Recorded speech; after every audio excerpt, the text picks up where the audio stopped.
में सुख रहे। पत्नी काली हो, लाली हो, नीली हो, गोरी हो, कैसी भी हो, जब हम उसके साथ पाणी ग्रहण स्वीकार कर लिए हैं, उसका हाथ हमारे हाथ में समाज ने, सभी ने, हमारे मन ने, हमारी आत्मा ने स्वीकार कर लिया है, तो पत्नी का सम्मान अवश्य हमसे होना चाहिए। इसी तरह कन्या ने भी अपने भर्ता स्वरूप वर को अपने 9 वचन कहती हैं। तो पहला वचन है, पहली प्रतिज्ञा है, स्वाजीवनम मेलित्वा भवता खलु जीवने भूत्वा चार्धांगिनी नित्यम और निवस्यामि गृहे सदा। अपने जीवन को पति के साथ संयुक्त करके नए जीवन की सृष्टि करूंगी। इस प्रकार घर में हमेशा सच्चे अर्थों में अर्धांगिनी बनकर रहूंगी। दूसरा है कि शिष्टता पूर्वकम सर्वै परिवार जनैः सह, पति के परिवार के परिजनों को एक ही शरीर के अंग मान करके सभी के साथ शिष्टता बरतूंगी, उदारता पूर्वक सेवा करूंगी और मधुर व्यवहार रखूंगी।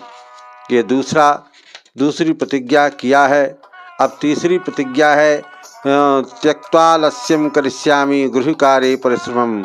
आलस्य को छोड़ करके परिश्रम पूर्वक गृह कार्य करूंगी। इस प्रकार पति की प्रगति और जीवन विकास में समुचित योगदान करूंगी। चौथी प्रतिज्ञा कन्या करती है, श्रद्धया पालिष्यामि धर्मपाति व्रतं परम और सर्वदैवानुकूलेन पत्युरादेश पालिका। पतिव्रत धर्म का पालन करूंगी।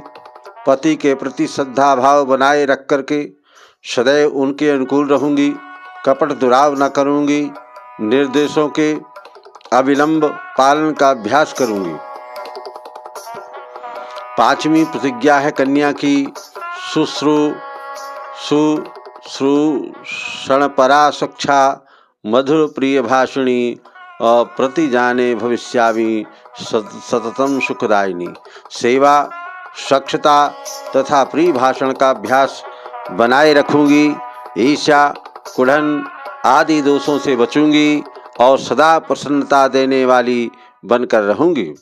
छठवां जो प्रतिज्ञा है वो तो और ज़्यादा विषय सोचने वाली है और ग्रहण करने वाली है और विश्वास को दिलाने वाली है। और मितव्ययेन गार्हस्थ्य और संचालने ही नित्यदा, अर्थात मितव्ययी बन करके फिजूल खर्ची से बचूंगी। पति के असमर्थ हो जाने पर भी गृहस्थ के अनुशासन का पालन करूंगी।